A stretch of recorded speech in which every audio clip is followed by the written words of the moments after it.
In follow-up to my last article on my relationship with Charlie Sanders, the mayor, and how he interjected in a traffic stop involving me and my late brother, Billy Ham, I wanted to read you the article that was written by Cheryl Harris, November the 8th, 2000, and done in Dayton Daily News. Charlie Sanders is no longer Waynesville's mayor. 9 months after accusing police of racially profiling motorists and members of his own family, Sanders was removed from the village council when about 59%, or 691 residents, voted Tuesday not to retain the mayor. About 40%, or 473 residents, voted to keep Sanders as mayor. According to unofficial results from the Warren County Board of Elections, Ken Harris, the resident who led the recall effort to remove Sanders, said he was satisfied. Sanders is out. We got what we were looking for, Harris said. He's done. Sanders' charges came in February after 3 teens claimed they were stopped by village police and ordered out of their car at gunpoint because of their race. They were never cited or arrested. Sanders has apologized twice for being rash in approaching the media, but after the election day results came in, he said he still believes he did the right thing.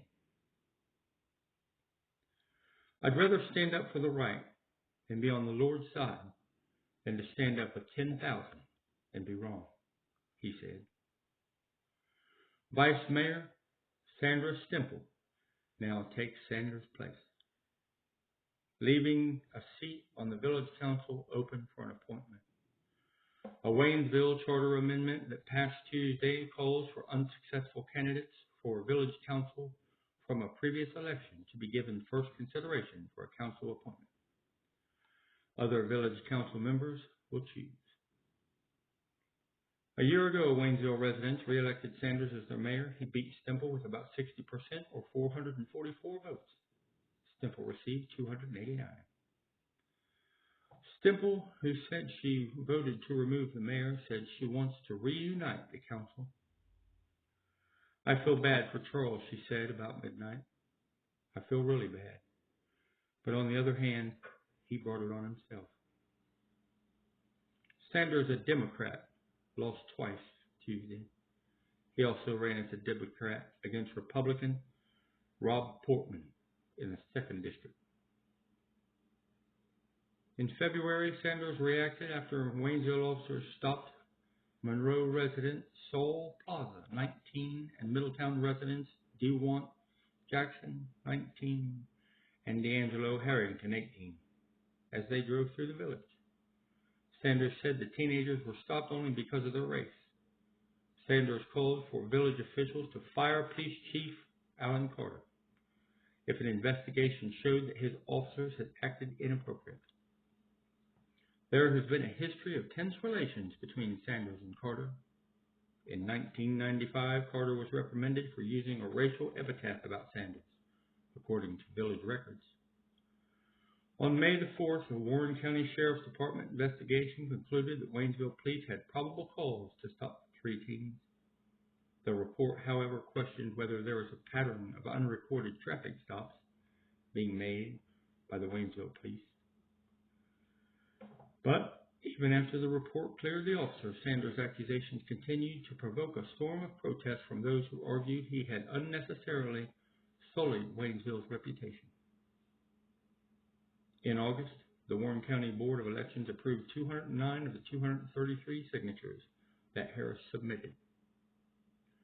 Council members Ernie Lawson and Phil Day, who have criticized the mayor's actions and demanded that he leave office, signed the petition. Stemple, Carter, and his wife Julie also wrote their signatures on a dotted line. Although Waynesville's charter allowed the mayor to resign within 5 days after a recall petition is verified, Sanders refused to give up his ceremonial role. I don't think that they should count on me, Charles Sanders said, going away. He said, I'll still be around. And that's the story from the Dayton Daily News. I gave you the background on it. You'd have to talk to somebody that's been in position for a while in the mayor's court to find out the rest. But if that's good enough for Dayton Daily News, then surely God is good enough for you. I'm telling you right now, this town has a history of it, and it's bad, and I aim to prove it. So if any journalist out there wants to get together with me, we'll take a walk through this town, and I'll give you the best article you ever seen. And it's not going to be a good one for the people who covered all this up. Thank you, and talk to you soon.